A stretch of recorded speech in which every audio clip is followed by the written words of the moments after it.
الرحمن الرحیم۔ محترم سامعین و ناظرین، سورۃ الاعراف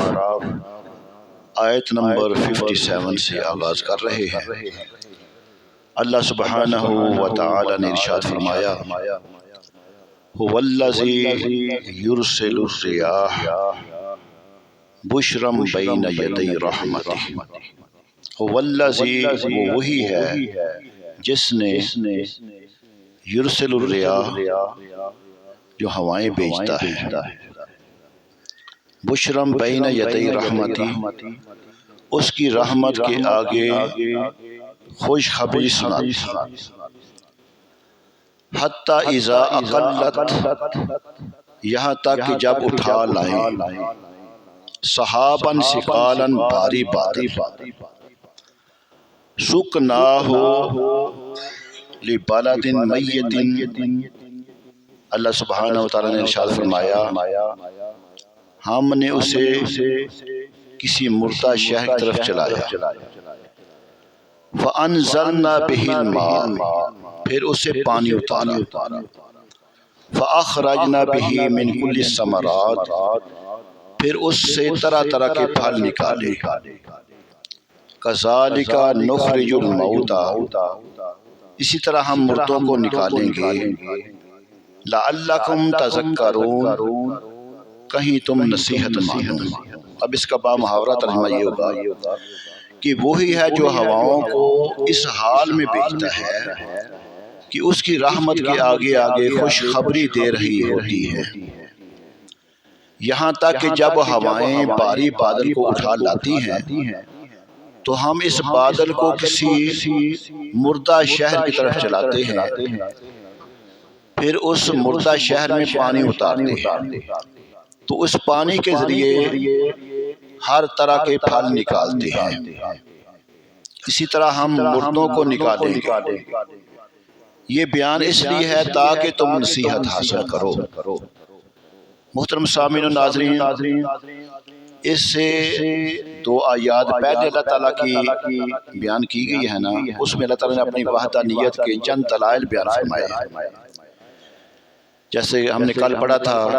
اللہ پاک نے فرمایا کہ آسمان و زمین کی اس میں پیدائش، دن اور رات کا ایک دوسرے کے پیچھے آنا، سورج چاند اور ستاروں کا مسخر ہونا۔ اب اس آیت میں اللہ تعالیٰ کی عظمت، قدرت، وحدانیت اور وقوع قیامت پر مزید دلائل بیان فرمائے جا رہے ہیں۔ اس آیت کا خلاصہ یہ ہے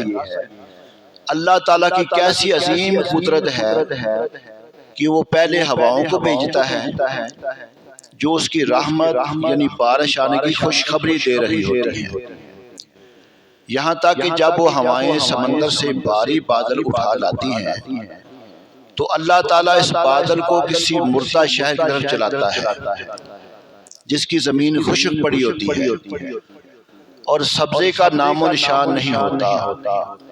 پھر اللہ تعالیٰ اس مردہ زمین پر پانی اتارتا ہے اور اس پانی کے ذریعے وہاں سبزہ پیدا فرما دیتا ہے اور وہاں پھل پھول اگتے ہیں، وہاں غلہ اناج پیدا ہوتا ہے اور وہ مردہ زمین بھی زندہ ہو جاتی ہے اور اس کی پیداوار کے ذریعے لوگوں کی زندگی کا سامان بھی مہیا ہو جاتا ہے۔ یہ اللہ تعالیٰ کی قدرت ہے اور یہی دلیل قدرت اس بات کو ماننے پر بھی مجبور کر دیتی ہے کہ جس طرح اللہ تعالیٰ مردہ زمین کو ویرانی کے بعد زندگی عطا فرماتا ہے اور اس کو سرسبز و شاداب فرماتا ہے، اس میں کھیتی، درخت، پھل پھول پیدا کرتا ہے، ایسے ہی مردوں کو قبروں سے زندہ کر کے اٹھائے گا، کیونکہ جو خشک لکڑی سے تر و تازہ پھل پیدا کرنے پر قادر ہے، اس سے مردوں کو زندہ کرنا کیا کوئی مشکل ہے؟ قدرت کی یہ نشانی دیکھ لینے کے بعد عقل مند اور مردوں کو زندہ کیے جانے میں کچھ تردد باقی نہیں رہتا، پھر ہر انسان کو بلا شک و شبہ اس بات پر یقین کر لینا چاہیے کہ اللہ تعالیٰ ہر چیز پر قادر ہے۔ وَالْبَلَدُ الطَّيِّبُ، یخرج نباتہ بإذن ربہ۔ اللہ سبحانہ تعالیٰ نے فرمایا کہ جو اچھی زمین ہوتی ہے اس کا سبزہ تو اپنے رب کے حکم سے نکل آتا ہے۔ والذی خبث لا یخرج الا نکدا، اور جو خراب ہو اس کا سبزہ بڑی مشکل سے تھوڑا سا نکلتا ہے۔ کذالک نصرف الآیات لقوم یشکرون، ہم اسی طرح شکر کرنے والے لوگوں کے لیے تفصیل سے آیات بیان کرتے ہیں۔ اب یہ جو فرمایا نا جو اچھی زمین ہوتی ہے، یہ مومن کی مثال ہے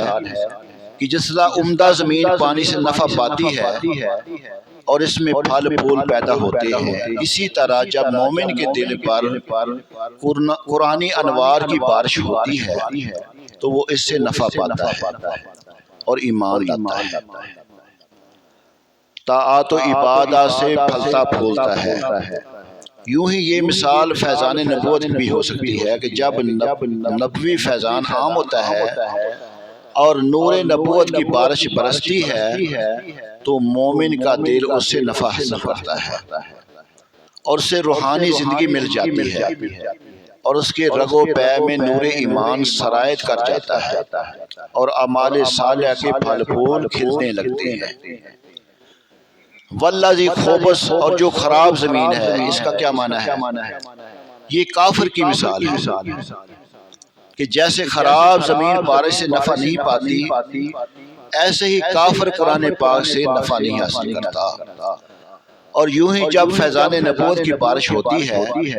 تو کافر کا خبیث دل اس فیضان سے اسی طرح محروم رہتا ہے جیسے بہترین بارش سے کانٹے دار اور جاڑ جنگار والی زمین محروم رہتی ہے۔ آگے دوسرا بیان شروع ہو رہا ہے۔ یہ کل ہم نے دو آیتیں پڑھنی تھی، پھر وہ لائٹ چلی گئی تھی۔ آگے حضرت نوح علیہ السلام اور ان کی قوم کا ذکر آ رہا ہے۔ اللہ سبحانہ تعالیٰ نے فرمایا لقد ارسلنا نوح، بے شک ہم نے نوح کو الی قوم ہی، اس کی قوم کی طرف بھیجا۔ فقال یا قوم اعبدوا اللہ، نوح علیہ السلام نے کہا اے میری قوم اللہ کی عبادت کرو، اللہ کو پوجو۔ ما لکم من الہ غیرہ، جو اس کے سوا تمہارا کوئی معبود نہیں۔ انی اخاف علیکم عذاب یوم عظیم، بے شک مجھے تم پر بڑے دن کے عذاب کا ڈر ہے۔ اب آگے قوم کیا جواب دے رہی ہے؟ فرمایا قال الملأ من قومہ، تو اس کی قوم کے سردار بولے انا لنراک فی ضلال مبین، بے شک ہم تمہیں کھلی گمراہی میں دیکھتے ہیں۔ نعوذ باللہ، جب کوئی ایسی بات سنی جائے کہ جو اللہ کے نبی کی شایان شان نہ ہو، اس کو ہم کہتے ہیں نعوذ باللہ، ہم اللہ تیری پناہ مانگتے ہیں۔ اب اس کا بامراد ترجمہ یہ ہے کہ بے شک ہم نے نوح کو اس کی قوم کی طرف بھیجا تو اس نے کہا اے میری قوم اللہ کی عبادت کرو، اس کے سوا تمہارا کوئی معبود نہیں، بے شک میں تم پر بڑے دن کے عذاب کا خوف کرتا ہوں۔ اس کی قوم کے سردار بولے بے شک ہم تمہیں کھلی گمراہی میں دیکھتے ہیں۔ اپنے نبی کو آگے وہ بدبخت جواب دے رہے ہیں۔ تو اس سے جو پہلے آیات پڑھی ہیں نا ہم نے، اللہ تعالیٰ نے اس میں اپنی قدرت، وحدانیت کے دلائل اور اپنی عجیب و غریب صنعتوں سے متعلق بیان فرمایا۔ ان سے اللہ تعالیٰ کا واحد رب ہونا ثابت ہوتا ہے۔ پھر مرنے کے بعد اٹھنے اور زندہ ہونے کی صحت پر مضبوط ترین دلیل قائم فرمائی۔ ان سب کے بعد بڑی تفصیل سے انبیاء کرام علیہ السلام کے واقعات بیان فرمائے کہ وہ بھی اپنی امتوں کو توحید و رسالت اور عقیدہ قیامت کی طرف دعوت دیتے رہے۔ اس سے یہ معلوم ہوا کہ یہ دعوت کوئی نئی نہیں بلکہ ہمیشہ سے انبیاء کرام علیہ السلام انہی چیزوں کی دعوت دیتے آئے ہیں۔ پھر اس کے ساتھ اس بات کو بھی بار بار دہرایا گیا کہ انبیاء کرام علیہ السلام کی دعوت کے انکار کو معمولی نہ سمجھا جائے،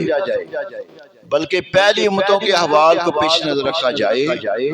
کہ ان میں سے جنہوں نے انبیاء کرام علیہ السلام کو جھٹلایا اور ان کے بیان کردہ عقیدہ توحید و رسالت اور حشر و نشر کا انکار کیا، وہ تباہ و برباد ہو گئے۔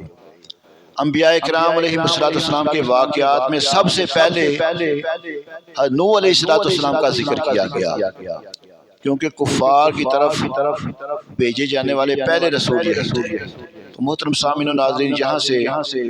نوح علیہ السلام اور آپ کی قوم کے واقعات اور ان پر پھر وہ جو عذاب نازل کیا گیا، اس کے بعد قوم عاد، قوم سمود، ان کا ذکر کیا جا رہا ہے، پھر شعیب علیہ السلام کی قوم کا، اور اس کے بعد موسیٰ علیہ السلام اور آپ کی قوم کا ذکر تقریباً 9واں پارہ سے جب شروع ہوتا ہے، وہاں سے لے کر تقریباً 11-12 رکوع میں تفصیل کے ساتھ موسیٰ علیہ السلام اور آپ کی قوم کے واقعات، جو اللہ پاک نے موسیٰ علیہ السلام کی قوم پر انعام و کرامات کی بارشیں